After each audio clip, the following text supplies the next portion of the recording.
Hi guys, welcome back to an episode of DB Cars, and today's episode I'll be showing you guys TribeCar Kia Cerato. Let's dive straight to this video right now. Alright then, so here is the Kia Cerato from TribeCar itself. So basically, this is the Kia Cerato facelift. So basically, it has a whole new front bumper, headlight, the grille, as well as I won't say there's changes to the tail light, which I can show you guys. But basically, it is, I would say it's almost the same car as the Chevrolet one, which I reviewed last year itself, so or at the starting of the year itself. But let me just run through with guys the damages for this vehicle itself. So starting out with the passenger side, there isn't any obvious damage which I noticed, which is a good thing for this vehicle itself. So yeah, so far there's no damages which I can spot. Moving towards the back, same thing, no obvious damage, maybe some crack on the paint job right here, below here as well, but other than that, no obvious big damages which I noticed so far. But now coming over to the driver's side, the obvious one one of the damages is very easy to spot, which is the side skirt. It's just right below the rear passenger side. This damage to the side skirt itself. Other than that, overall damages, I think that's the only damages which I can notice itself. Coming right back to the front, we can see the new headlight plus grille to the vehicle itself. So yeah, also another thing, luckily there isn't any windscreen crack for this vehicle, which is also a good thing for the vehicle itself. But other than that, that's basically it for the walkthrough for the outside for the vehicle itself. Let me just show you guys the trunk space of the car right now itself. So let's dive straight to that. Alright then, to access the trunk of the Kia Cerato, just basically need to look for the button usage, which is down right here. But if there's no emblem, you can just use the key fob, which is this right here itself. Basically got your lock unlock function and this mute switch button, which no idea. Nope. Okay, but I think if the key fob usually doesn't have the option to do so. Okay, lock the car. If usually the key fob doesn't really have the option, the only option is through this lever right down below here, which you can pull on that and it will unlatch the trunk. And once the trunk is open, you're able to access it here just like that itself. So basically, this is how the trunk space look like on the Kia Cerato itself. I'll put on screen right now how much trunk space does this vehicle has itself. So right here is the trunk space you get for the vehicle itself. But if let's say you want even more trunk space, you could actually pull down the rear seat by pulling this thing right here, and the rear seat should drop right down. So pull on this and the seat will drop, and you're able to load stuff through the opening itself. Once done, you can just pull this back up. And unfortunately, one downside of this is always this will get caught in between the seats itself, so you have to pull forward itself. So yeah, and then that's basically it for the trunk itself. To close the trunk itself, just need to close it down via the holding any part of the car body, or just pulling on this part right here itself. So yeah, just like that. So alright, right now we'll move towards the rear of the Cerato itself. So basically, this is how the rear of the Kia Cerato looks like. I would say the rear of the car itself looks somewhat similar to the pre-facelift Cerato itself. In my opinion, I don't really see anything that changed from the last gen, the pre-facelift and the facelift which I'm in right now. Maybe you get maybe the only obvious is you get a bigger infotainment screen right at the front, as well as a new steering wheel for this facelift iteration itself. But other than that, the AC controls right down there are the same. The headlight button is the same as what I remember, so as the gear selector itself. So yeah, but in the rear itself, one good thing I like about the Cerato itself is the sitting position that you're in, actually feel like you're somewhat laying back itself, which make it look more spacious itself. Plus, if I were to lay back and like this is my position, that if the car is in motion and I were to lay back and relax in the rear, I think it's not too bad because I'm not really hitting the roof. I'm more like closer towards the rear windscreen of the car itself. But overall, space wise, I got about a fist of headroom space. Legroom wise, not too bad. I got about 1 1/4 legroom space.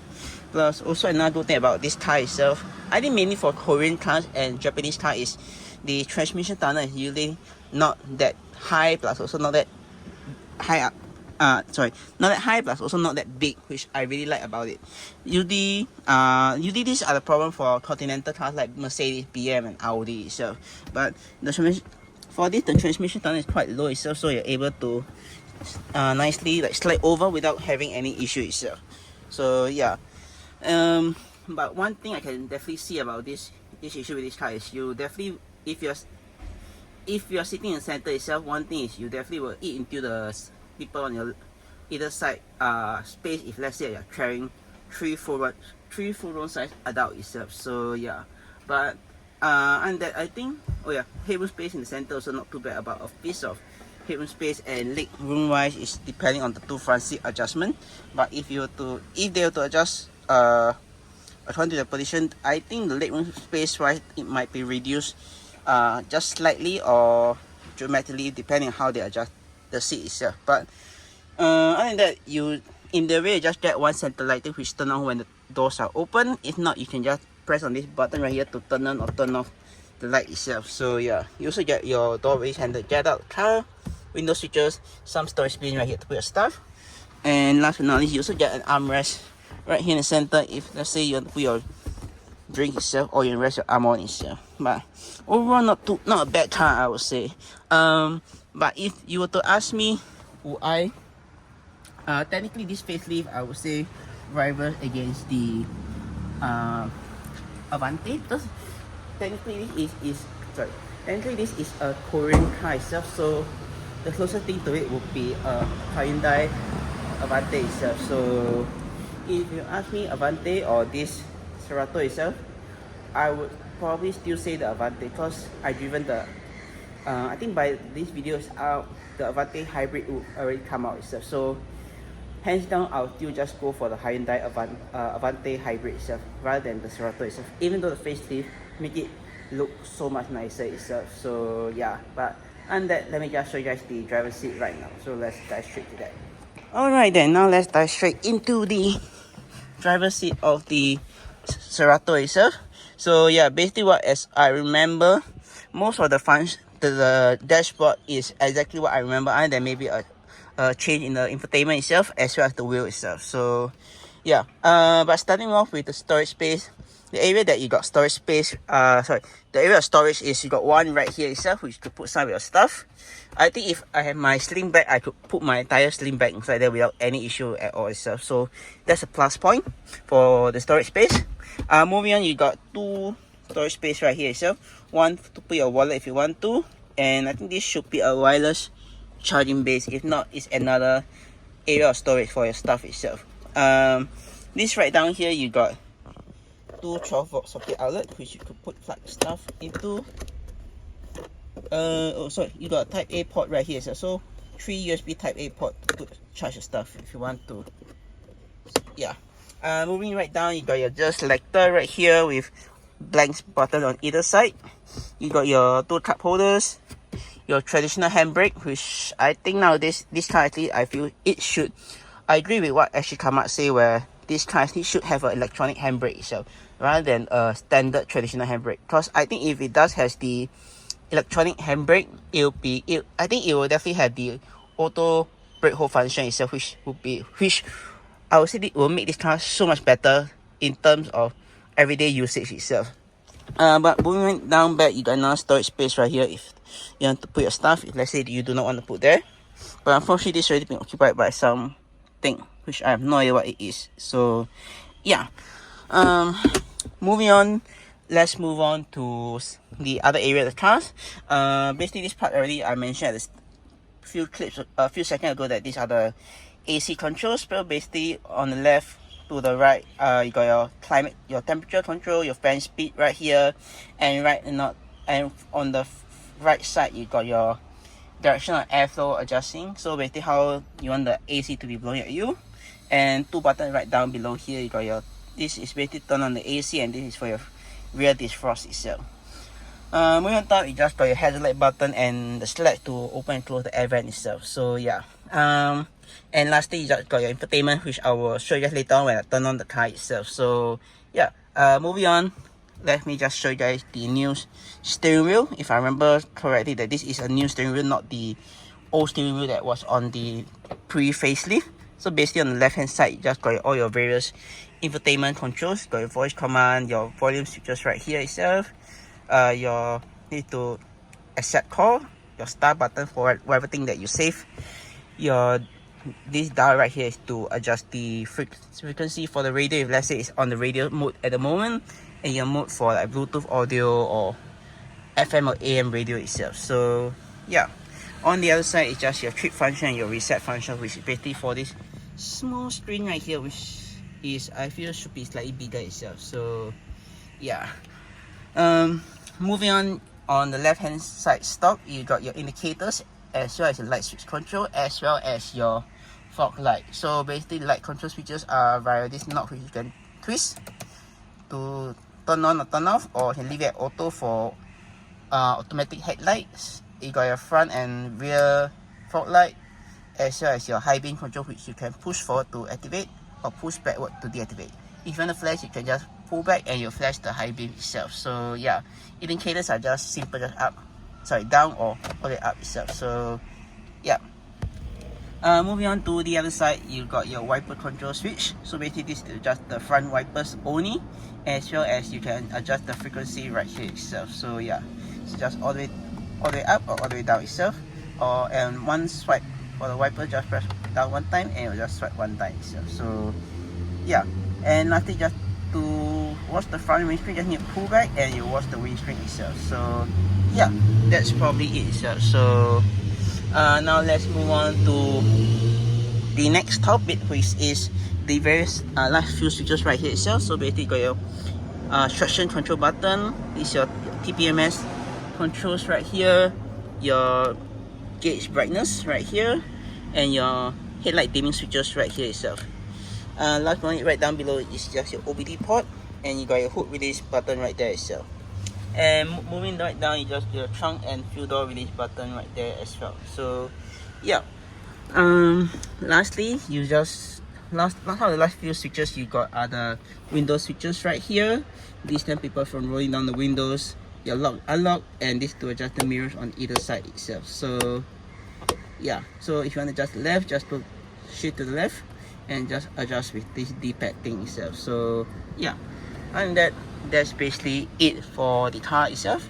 Lastly, just got your sun visor right here, which you can swivel down, and you got a very nice mirror itself. So yeah, and this also can be taken out to swivel to the right hand side to block the sun coming from the right side itself. So yeah, and the same for the other side as well, for the passenger side. So yeah. Lastly, you just got another sunglasses holder right here to put your sunglasses if you want to, as well as this switch right here, which you can turn off or turn on, or in the center when the doors are open itself. If not, you can just press on the light individually to turn on or turn off itself. So yeah, and that is probably it for this car wise. Let me just start up the car. Sorry, not start up the car. Okay, I just lost something. Start up the car and show you guys the infotainment as well as the buttons right there itself. So key to the ignition.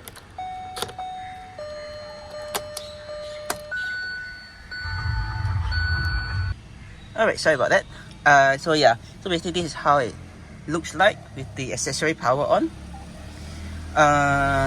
So basically this is how it looks like on the pre-facelift itself. Just got your rev counter on the left hand side, speedo on the right, and your screen right there in center itself. So yeah, to cycle through that function, you just need to press on trip, and it'll just cycle through all the various mode itself. So yeah, and to reset, let's say I reset this trip A function, just press on reset and it'll reset itself. Same goes for trip B if you want to reset it itself. So yeah, now let's move on to the infotainment itself. So this is one new thing that this car has, which is Android Auto and Apple CarPlay. To to pair it up, you must connect it to the port right down below here itself in order to use it itself. If not, it will not work at all itself. So yeah, so but once you have it pair up, I think you can use your normal, basically you can use your, listen to your own audio plus well as use Google Map or Whye on this device itself. So yeah, but if not, you can just cycle through by pressing on the screen itself, display, then got radio right here, the media, and setup. Basically all touchscreen itself lah. So yeah, and home screen itself, and this is the audio button. This is to adjust the tuner itself. So yeah, yeah, but that's basically it for this car wise itself. So I won't go too in depth about it. If you guys want to try out this car, you definitely can. I'll put the location right down in the description box below, so y'all can definitely give this car a try itself. But if not, I think that's probably it for this video itself. Oh yeah, I also forgot to mention, let me just show you guys how to adjust the steering wheel as well as the seat for this car wise. To adjust the steering wheel, just need to pull on the lever right here itself, pull on that, and the steering wheel will drop down, and you're able to adjust it accordingly itself. Once the position you have decided where you want it to be, just push this back up and we'll just lock it in position wise. So yeah, for the seat wise, it is this lever right down below here if you want to adjust how far or how forward or how back you want it to be. Right here to adjust the height of the seat itself, and right here to adjust the angle of the seat itself. So yeah, if you guys enjoy the video itself, do click the subscribe button down right below to see more videos like this, or click subscribe and click see my 2 other videos. And with that, I'll see you guys in my next video. Peace.